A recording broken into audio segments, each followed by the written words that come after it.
Boleh dengar suara? Boleh. Okey. Okey, Assalamualaikum warahmatullahi wabarakatuh. So sekarang dah jam 11.31 ya. Hari ni saya bersiaran daripada rumah. Hari ni cuti ya, bersiaran daripada rumah. So kita tunggu sekejap. Sebab saya nak setting dulu whiteboard ni. Sekejap je. Okay, 1-2 minit. Sebab kita akan go through terus. Yang mana mungkin masuk lambat, mungkin boleh go through balik semula ya video tu ya. Okay.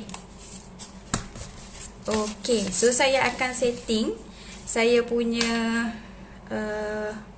video. Okay, sekejap Okay, okay. Cantik eh? Okay, boleh nampak? Sini sikit. Okay. Sini sikit lagi. Okay dah. Okay. Okay. Okay then. Duduk. Okay. Duduk. Okay. Okay, hari ni Tu. okay, tak apa. Hari ni kita bersiaran daripada rumah. Hari ni tajuk kita ya berkenaan dengan ikhtiar hamil.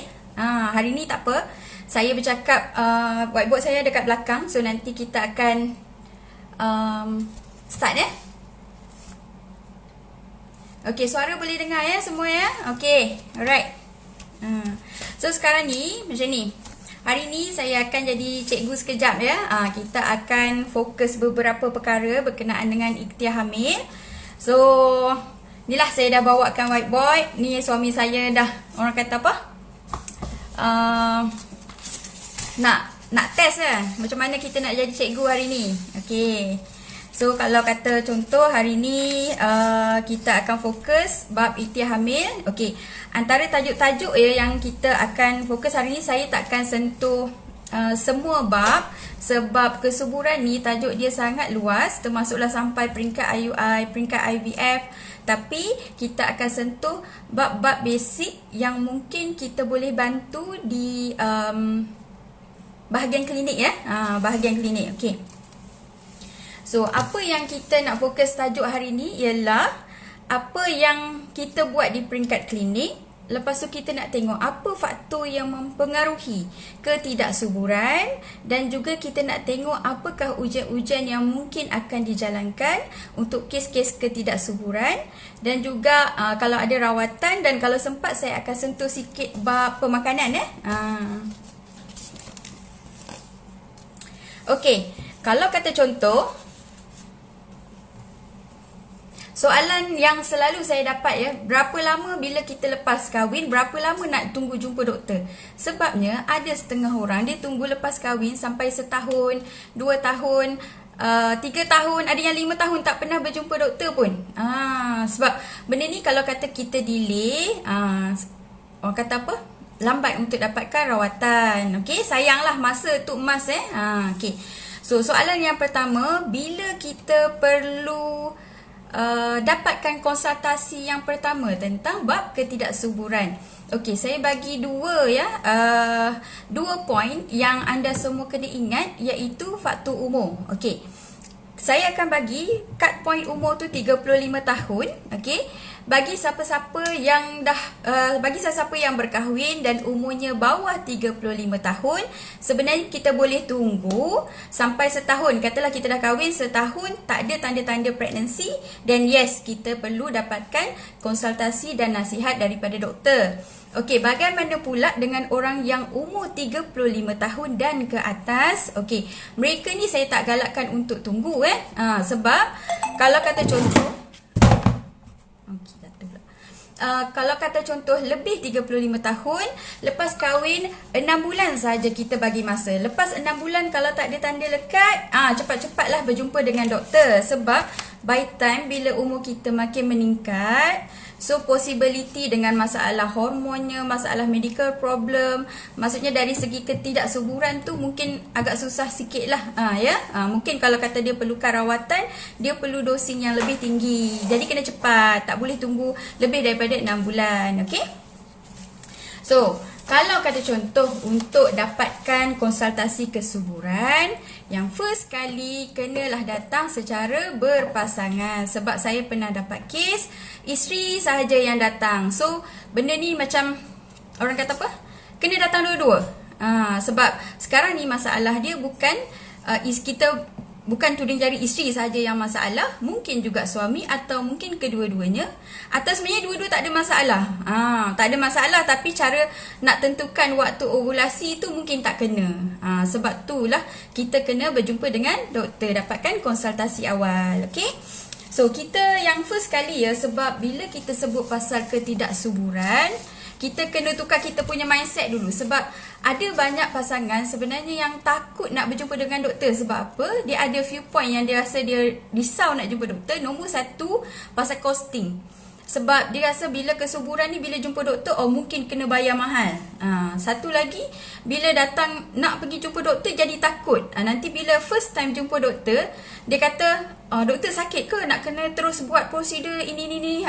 Tak. Sebenarnya kalau kata contoh, untuk first time kita jumpa doktor, biasanya kita akan dapatkan konsultasi dulu. Doktor akan tanya history dulu, sejarah, orang kata apa? Sejarah, underlying orang kata apa, penyakit medikal, ada tak masalah-masalah yang berkaitan. Lepas tu doktor akan tanya juga kita punya orang kata frekuensi bersama. Sebab kadang-kadang rupa-rupanya pasangan ni PJJ, duduk jarak jauh. Jadi bila waktu berjumpa mungkin bukan pada waktu ovulasi tu sendiri, jadi tak kenalah. Jadi benda-benda ni yang penting untuk kita tengok. Sebab saya pernah dapat kes juga yang datang untuk kesuburan, dah setahun lebih, dekat 2 tahun. Bila kita tanya-tanya balik, rupa-rupanya bila bersama, sebenarnya suami tu tak dapat, orang kata apa, tak boleh masuk pun dekat bahagian vagina. Sebab apa? Isteri ada masalah trauma. Trauma mungkin ada underlying, kita kena tengoklah sejarah sebelum tu. Kenapa isteri trauma, bila bersama jadi takut. So bila kata tak boleh nak bersama dengan cara yang betul, so memang susah lah kan. Jadi faktor-faktor ni lah bila kita berjumpa doktor, tak semestinya bila kita jumpa doktor ni kita terus kena buat certain prosedur. Okay. Jadi kalau kata contoh, kita jumpa doktor untuk doktor tengok balik. Okay, selalunya saya akan pesan dekat patient saya lah. Saya ni ada dekat sini untuk guide you all. Jadi cerita open. Jadi kita orang kata apa, kita boleh tackle. Yang mana satu, kalau kata contoh ada masalah kat mana-mana, jadi kita boleh tackle benda tu. Okay. So kita boleh bantulah. Okay. So sekarang ni saya akan pergi detail sikit. Okay, hai semua yang menonton ya. Okay, hari ni saya gunakan ada 2 kamera. So mata saya mungkin akan fokus certain kamera lah. Okay. So hari ni saya akan bawa anda pergi ke bahagian basic ya, untuk persenyawaan dulu. Okay. Alright. So kita nak tengok dekat sini. Clear tak? Clear. Okay. So bila kita tengok bahagian ikhtiar hamil ya, ni dah jadi kita tukar topi jadi cikgu pula. Okay. Ikhtiar hamil, so kita akan tengok yang ini adalah basic ya, basic gambar basic. Memang tak cantik lah lukisan saya ni. Okay. So kita tengok dekat sini adalah bahagian vagina, kat mana. Yang ni bila kita bersama, bahagian suami akan masuk sampai sini lah.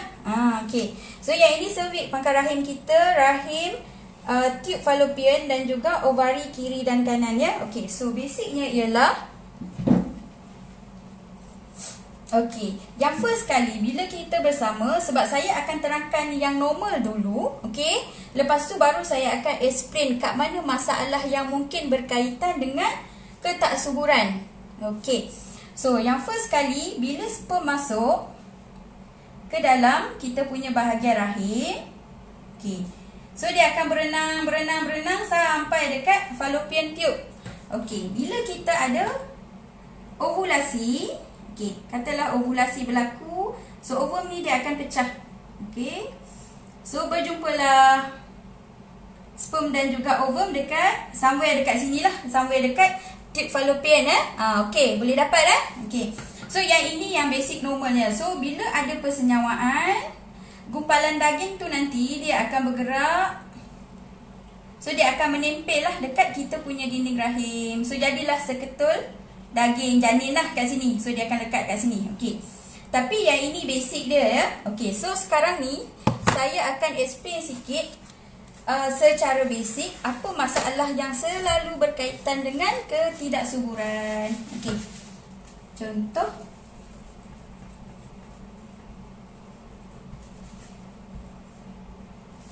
Okey. Saya akan pergi bab wanita dulu ya.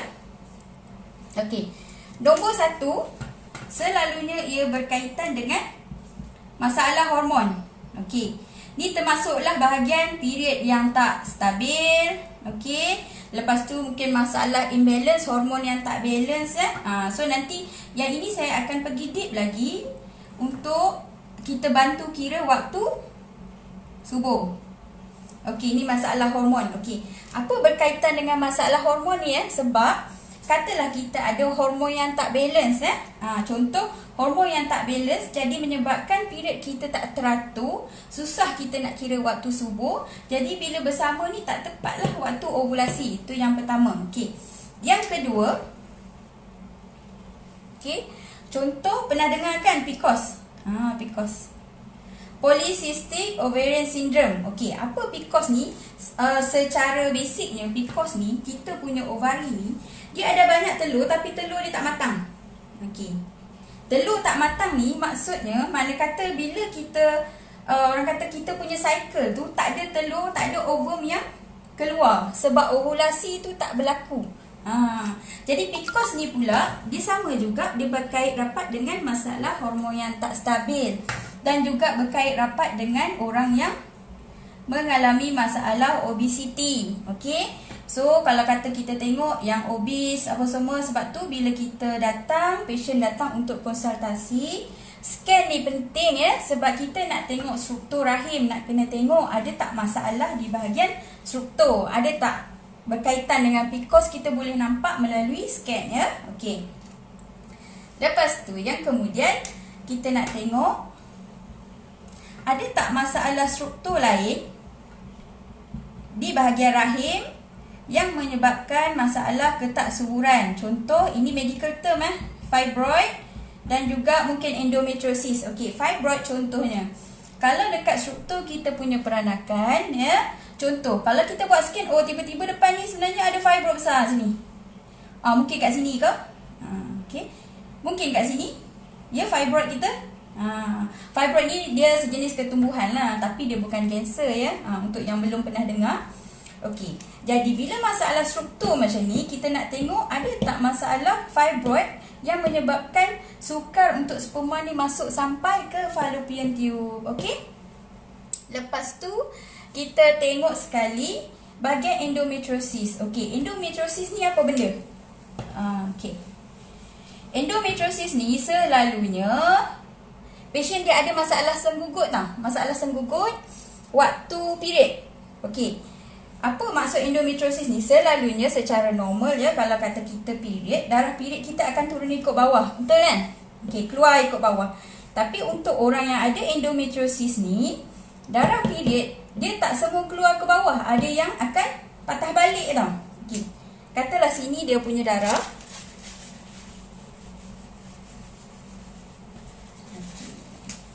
So katalah sini dinding rahim kita. Okey, ini dinding rahim kita. Bila cycle tu cukup, nanti darah ni dia akan turun. Okey, darah ni akan turun sebagai kita punya period. Tapi untuk orang endometriosis, sebahagian darah ni dia akan backflow, dia patah balik ikut suka hati dia. So lepas dia patah balik, dia boleh menempel kat sini darah tu. Mungkin kat sini, mungkin kat sini, kat sini. Even dia boleh menyebabkan pembentukan sis juga, endometriosis ni. So kita panggil endometriotic cyst. Okey. Okey, sebab apa? Endometriosis ni bila dia melekat-lekat kat sini, dia boleh menyebabkan blok dekat fallopian tube. So kena tengoklah masalah dia sama ada daripada hormon yang tak stabil ke, yang susah nak mengandung, tak ada ovulasi, ataupun blok ni yang tube tube ni blok ke, ataupun ada masalah penghalang dekat sini ke, fibroid ke, apa masalah dekat sini, ataupun mungkin ada ketumbuhan dekat cervix ke. Okey, lepas tu kita nak tengok selain daripada masalah hormon, masalah endometriosis, masalah blok fallopian, kita nak tengok sama ada yang ni bab lelaki